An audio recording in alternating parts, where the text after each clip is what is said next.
ఆంధ్రప్రదేశ్ ప్రజల యొక్క జీవనాడి పోలవరం ప్రాజెక్ట్. సో అట్లాంటి పోలవరం ప్రాజెక్ట్ని అనుకున్న టైంకి పూర్తి చేసి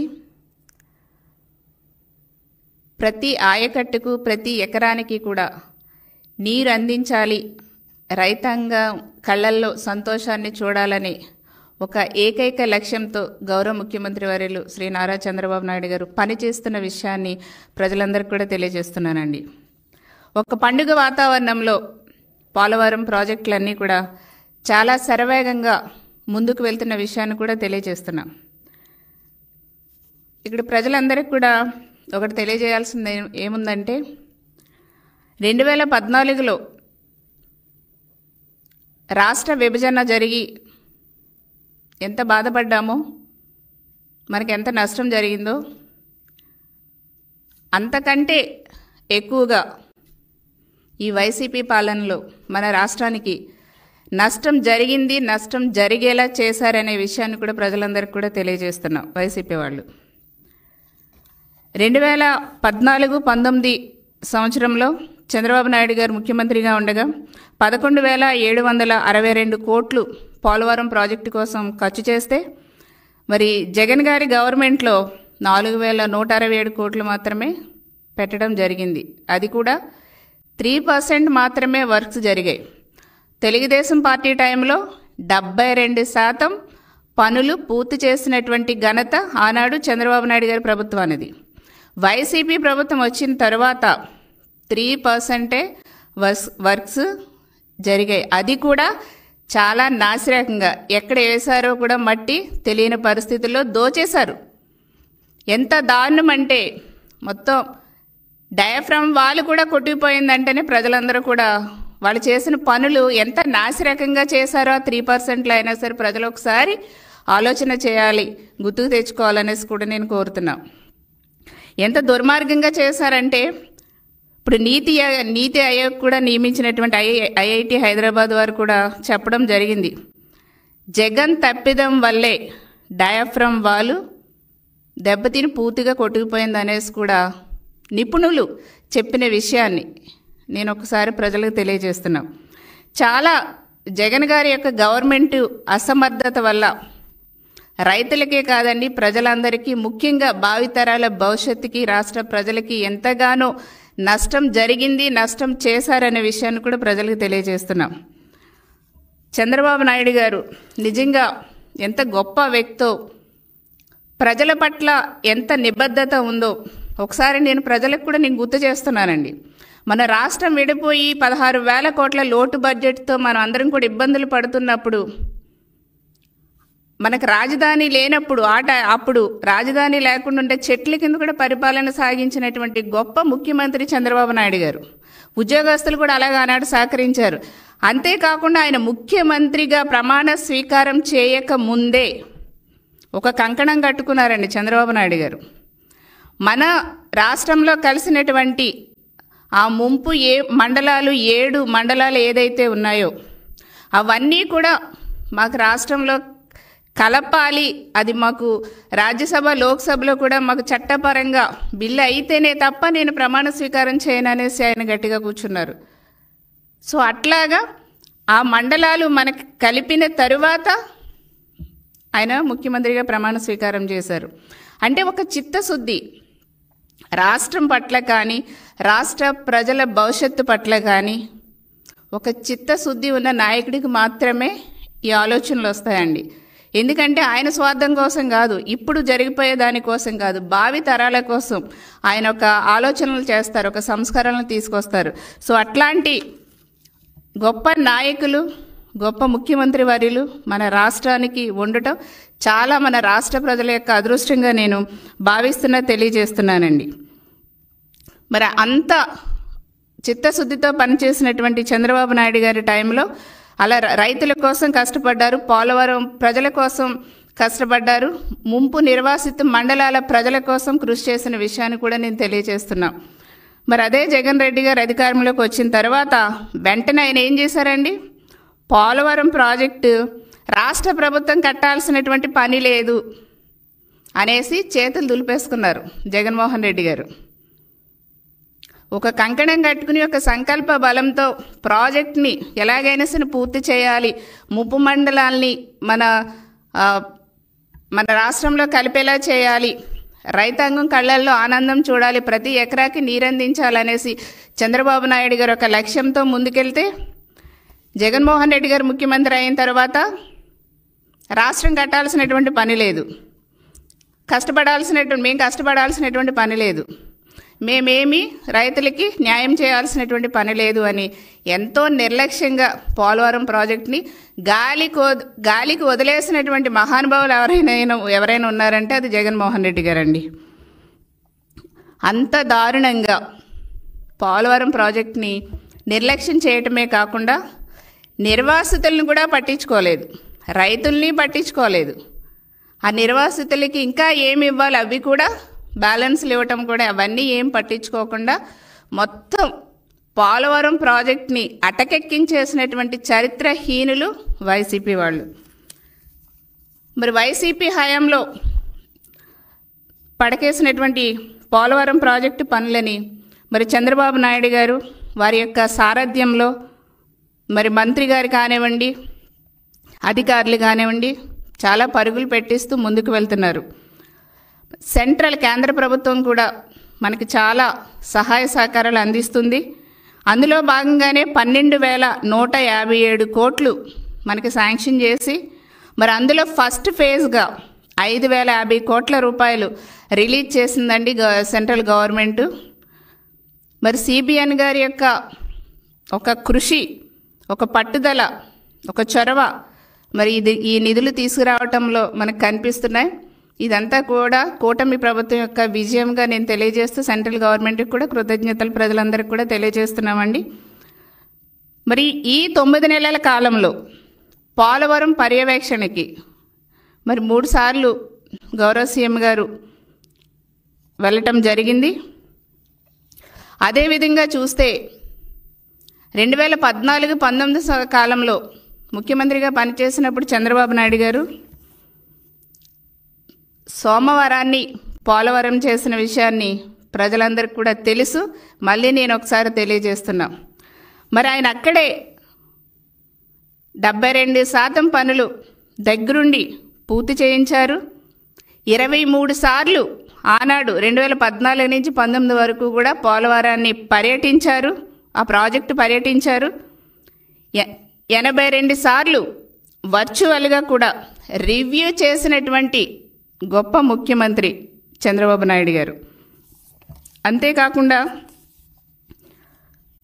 మరి 2019-24 వరకు కనుక మనం తీసుకుంటే మరి జగన్ గారి టైంలో కాకమ్మ కబుర్లు చెప్పారు తప్ప పోలవరం ఎన్నిసార్లు వెళ్ళారండి, ఏం పనులు చేయించారండి, ఎంత పర్సెంటేజ్ చేయించారండి, ఎంతమంది నిర్వాసితులు ఉన్నారండి వైసీపీ వాళ్ళకి తెలుసా? జగన్మోహన్ రెడ్డి గారికి వాళ్ళకి ఏమేమి మనం ఇచ్చినటువంటి హామీలు నెరవేర్చాలో తెలుసండి? ఏమీ తెలీదు. ఎంత దారుణం అంటే అసెంబ్లీలో మరి అప్పటి వైసీపీ మంత్రులు, ఇరిగేషన్ మంత్రులు మాట్లాడారు. ఎంత గొప్పగా చెప్పారంటే మేము 20-21 డిసెంబర్కి పూర్తి చేసేస్తాం, పర్సెంటా అర్పర్సెంటా వెయిట్, తొందర ఎందుకన్నా వెయిట్, 20-21కి పూర్తి చేసేస్తాం అని చెప్పారు. నాకు అసలు ఆ పోలవరం గురించి ఏం తెలియదు, ఆ డయాఫ్రామ్ వాల్ అంటే ఏంటో తెలీదు, Q6 అంటే ఏంటో తెలియదు, నన్ను ఎందుకై అడుగుతారు చంపుతారని ఒక ఆయన. మరి వీళ్ళందరికీ హెడ్ మరి సీఎం గారు అయితే 2023 ఖరీఫ్కి ఇచ్చేస్తాం మొత్తం అని చెప్పడం జరిగింది. ఇచ్చారండి? మొత్తం పోలవరం వాళ్ళ నాసిరకంగా ఏదైతే 3% చేశారో అది కూడా కొట్టుకుపోయేలాగా మాత్రం హామీలు ఇచ్చారు. ఇది వైసీపీ టైంలో పోలవరం కోసం చేసినటువంటిది. మరి చంద్రబాబు నాయుడు గారు ఒక లక్ష్యంతో, ఒక సంకల్ప బలంతో పోలవరం పూర్తి చేయటం కోసం కృషి చేస్తున్నారు. మరి అంతేకాకుండా కేంద్రం అప్పట్లో పీపీఏ వద్దంటున్నా కూడా రివర్స్ టెండర్స్కి వెళ్ళారు జగన్ గారి గవర్నమెంట్లో. 25,000 కోట్ల రూపాయలు మన రాష్ట్రానికి నష్టాన్ని తీసుకొచ్చింది వైసీపీ గవర్నమెంట్లో. నదుల అనుసంధానానికి పోలవరం ఒక గుండెకాయ లాంటిదండి. అట్లాంటి ప్రాజెక్ట్ని జగన్ చాలా శాపంలా మార్చేశాడు. అసలు పోలవరం ప్రాజెక్టులో జగన్మోహన్ రెడ్డి గారు క్షమించరాని నేరం చేశారని కూడా ధైర్యంగా నేను చెప్తున్నా. పోలవరం నిర్మాణంలో జాప్యం కారణంగా ఆనాడు 45,000 కోట్ల మేర పంట నష్టం వాటిల్లింది. మరి సవరించినటువంటి ఏదైతే 55,548 కోట్ల అంచనా వ్యయం మరో 33% పెరిగే అవకాశం ఉంది. ఈ వైసీపీ టైంలో చేసినటువంటి నిర్లక్ష్యం వల్ల ఆ బర్డెన్ అంతా ఇప్పుడు కూటమి ప్రభుత్వం మీద పడిన విషయాన్ని కూడా నేను ప్రజలకి తెలియజేస్తున్నాం.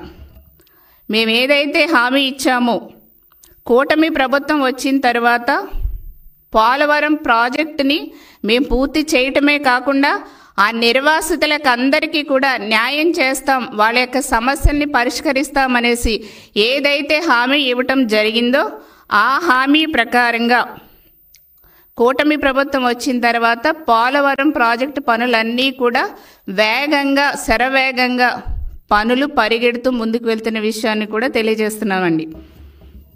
అంతేకాకుండా 2024లో మన కూటమి ప్రభుత్వం వచ్చిన తర్వాత సాగునీటి రంగంపై కూడా ప్రత్యేక దృష్టి పెట్టిన విషయాన్ని కూడా ప్రజలకు తెలియజేస్తున్నాం. 2024-25 ఆర్థిక బడ్జెట్లో దాదాపుగా 17,000 కోట్ల నిధులు ఈ ప్రాజెక్టులకు కేటాయించిన విషయాన్ని కూడా తెలియజేస్తున్నాం. మరి అంతేకాకుండా ఏదైతే చంద్రబాబు నాయుడు గారు హామీ ఇచ్చారో పోలవరం నిర్వాసితులకు ఏదైతే హామీ ఇచ్చారో దాంట్లో భాగంగానే మొన్న పోలవరం విజిట్లో మరి 1,000 కోట్ల రూపాయలు నిధులు వాళ్ళ అకౌంట్లో వేశారు. ట్రాన్స్పరెంట్గా ఇవన్నీ కూడా జరిగిన విషయాన్ని కూడా నేను ప్రజలందరికీ కూడా తెలియజేస్తున్నాం. పోలవరం ఈ ఎడమ కాలువ పనులు ఏదైతే ఉన్నాయో వాటికి సంబంధించి 1,000 కోట్లతో మరి 8 దశల్లో పనులన్నీ కూడా ఖరారు చేసిన విషయాన్ని కూడా ప్రజలకు ఒకసారి నేను తెలియజేస్తున్నానండి. గత ప్రభుత్వం వల్ల వరదలకు కొట్టుకుపోయినటువంటి గత ప్రభుత్వంలో వీళ్ళ నాసిరకం పనుల వల్ల కొట్టుకుపోయినటువంటి డయాఫ్రామ్ వాళ్ళు ఏదైతే ఉందో దాని స్థానంలో మళ్ళీ 990 కోట్లతో నూతన డయాఫ్రామ్ వాల్ నిర్మాణానికి కూటమి ప్రభుత్వం జనవరిలో పనులు ప్రారంభించిన విషయాన్ని కూడా నేను ప్రజలకు తెలియజేస్తున్నా. మరి అంతేకాకుండా చూస్తే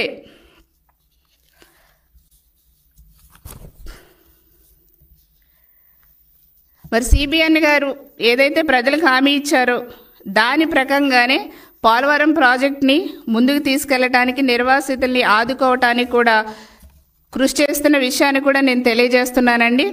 మరి అంతేకాకుండా గతంలో 2014-19 సంవత్సరంలో టీడీపీ టైంలో 72% పనులు ఏదైతే పనులన్నీ కూడా పోలవరం ప్రాజెక్టు పనులు పూర్తి చేశామో దానికి సంబంధించిన బిల్లులు కూడా ఈ వైసీపీ గవర్నమెంట్ వచ్చిన తర్వాత వాళ్ళకి బిల్లులు సరిగ్గా చెల్లించని కారణంగా మరి మొన్ననే ఈ కూటమి ప్రభుత్వం వచ్చిన తర్వాత ఆ బకాయిలు కూడా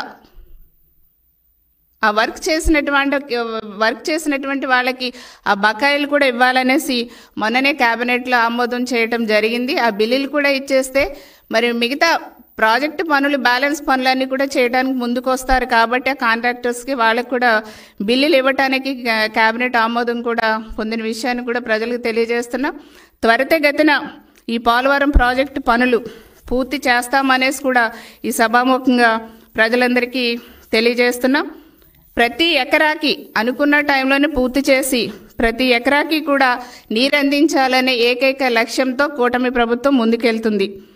మరి అంతేకాకుండా వైసీపీ పాలనలో మరి పోలవరం ప్రాజెక్టు పనులే కానివ్వండి, నిర్వాసితులనే కానివ్వండి, రైతులనే కానివ్వండి, బడుగు బలహీన వర్గాలనే కానివ్వండి, అసలు రాష్ట్ర ప్రగతిని అభివృద్ధిని మర్చిపోయారనుకోండి, అది వేరే విషయం. అంతేకాకుండా తాడేపల్లి ప్యాలెస్ కానివ్వండి, ఋషికొండ ప్యాలెస్ కానివ్వండి, ఈ వైసీపీ రంగులు వేసుకోవటానికి వాళ్ళ యొక్క విలాసాలకి 10,000 కోట్లు ప్రజాధనాన్ని దుర్వినియోగం చేశారు వైసీపీ గవర్నమెంట్లో. ఇదే డబ్బుని కనుక ఈ పోలవరం ప్రాజెక్టు నిర్వాసితులకి కనుక ఖర్చు పెట్టి వాళ్ళకి న్యాయం చేసుంటే ఆ పోలవరం ప్రాజెక్టు నిర్వాసితుల కుటుంబాలందరూ కూడా సంతోషంగా ఉండేవారు కదండి. అవేవీ చేయలేదు వైసీపీ గవర్నమెంట్లో. ఒక్క మంచి పని కూడా వైసీపీ గవర్నమెంట్లో చేయలేదు. ప్రజలకు ఉపయోగపడే కార్యక్రమాలు చేయలేదు, రైతులకు ఉపయోగపడే కార్యక్రమాలు చేయలేదు. ఎక్కడ దోచుకుందామా, ఎక్కడ దాచుకుందామా, ఇదే కార్యక్రమం వైసీపీ పాలనలో చేశారు. వైసీపీ వాళ్ళు ఎంత దారుణం అంటే, వైసీపీ వాళ్ళ యొక్క స్వార్థ రాజకీయాల కోసం పోలవరం ప్రాజెక్టుని మళ్ళీ రైతుల యొక్క ప్రయోజనాలని కూడా తాకట్టు పెట్టేసినటువంటి చరిత్రహీనులుగా ఈ రోజున వైసీపీ జగన్మోహన్ రెడ్డి గారు నిలిచిపోయారు. ఈ వైసీపీ వాళ్ళకి ఇంత అన్యాయం, పోలవరం ప్రాజెక్టుకి కానివ్వండి, నిర్వాసితులకు కానివ్వండి, ఇంత అన్యాయం చేసినటువంటి వైసీపీ వాళ్ళకి పోలవరం ప్రాజెక్టు గురించి మాట్లాడే నైతిక అర్హత లేదనేసి కూడా నేను ఈ సందర్భంగా తెలియజేస్తున్నా. కాబట్టి ఈ రోజున ఏదైతే ప్రజలకి హామీ ఇచ్చిందో కూటమి ప్రభుత్వం, డెఫినెట్గా తూచా తప్పకుండా పోలవరం ప్రాజెక్టు విషయంలో కానివ్వండి, రాజధాని అమరావతి విషయంలో కానివ్వండి, సమన్యాయం పాటిస్తూ పూర్తి చేసే విధంగా, ముందుకు తీసుకెళ్లే విధంగా కూటమి ప్రభుత్వం ఒక లక్ష్యంతో పనిచేస్తుందని తెలియజేస్తూ, మరొకసారి అండి, చివరి ఆయకట్టు వరకు ప్రతి ఎకరాకి నీరు అందించే విధంగా త్వరలోనే పోలవరం ప్రాజెక్టు పూర్తి చేసి జాతికి అంకితం చేయాలనే ఏకైక లక్ష్యంతో చంద్రబాబు నాయుడు గారి యొక్క కూటమి ప్రభుత్వం పనిచేస్తుందనేసి అందరికీ కూడా తెలియజేస్తున్నానండి. Thank you.